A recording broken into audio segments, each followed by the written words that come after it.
नमस्कार साथियों, ग्रेटर नोएडा प्रकाश अस्पताल में हो रहे आज अजगर समाज कार्यक्रम में इस पर पूर्व मंत्री हरीश चंद्र भाटी जी का क्या कहना है, आइए जानते हैं और उन्हीं की जुबानी कुछ सुनते हैं।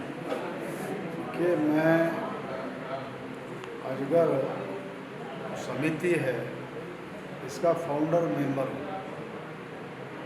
और इसमें कर्नल सुधीर जी, राधाचंद भाटी जी, देवेंद्र खटाना जी और अनेक रेडी। मैं हरिश्चंद्र भाटी जी स्टार्ट। मैं हरिश्चंद्र भाटी पूर्व मंत्री उत्तर प्रदेश,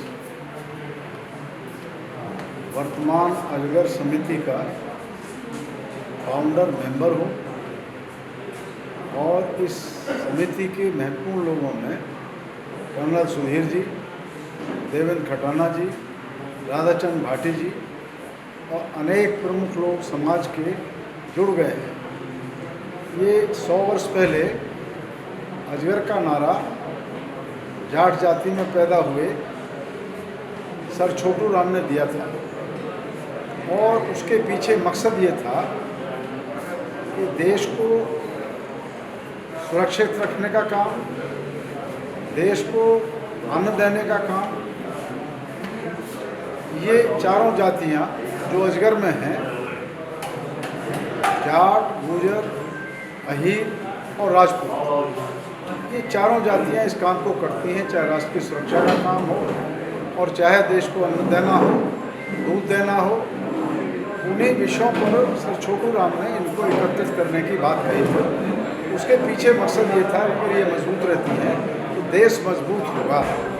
आज फिर हम सब लोगों ने मिलकर के एक प्रयास किया है कि आज के वातावरण में राजनीतिक और सामाजिक रूप से जो वैमनस्यताएँ परस्पर पैदा हो रही हैं, उनको एक साथ इकट्ठा करके बिठाने का काम, जोड़ने का काम इस संस्था अजगर के द्वारा किया जा रहा है।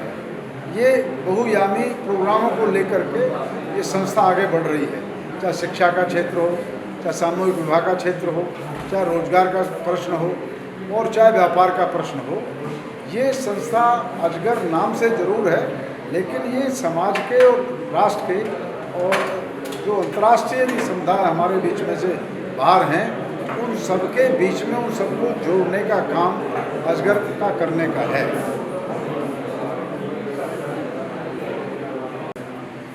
ये अजगर समिति है और इसका प्रयास और मकसद परस्पर समुदायों को, जातियों को जोड़कर आगे बढ़ाने का है। तो इसको हम इस रूप में देखेंगे कि प्राचीन समय में और अभी भी ग्रामीण व्यवस्था में एक संयुक्त परिवार की प्रणाली गांव में मौजूद है। शहरों में उसका हमको अभाव लगता है। जब शहरों में जो बच्चे आ रहे हैं तो वो संस्कारित नहीं हो रहे हैं और जो गांव में मिले जुले परिवार हैं, संयुक्त परिवार है, उसमें बच्चों को दादी से और दादा से और माता पिता से संस्कार सीखने का मौका मिलता है। और जब संस्कार होते हैं तो वो संस्कृति होती है और जब संस्कृति होती है तो आदमी जो सोशल एनिमल है उससे आगे बढ़कर स्पिरिचुअलिटी की तरफ और ताकत की तरफ और देश के अभिमान की तरफ बढ़ता है और उससे देश ताकतवर होता है।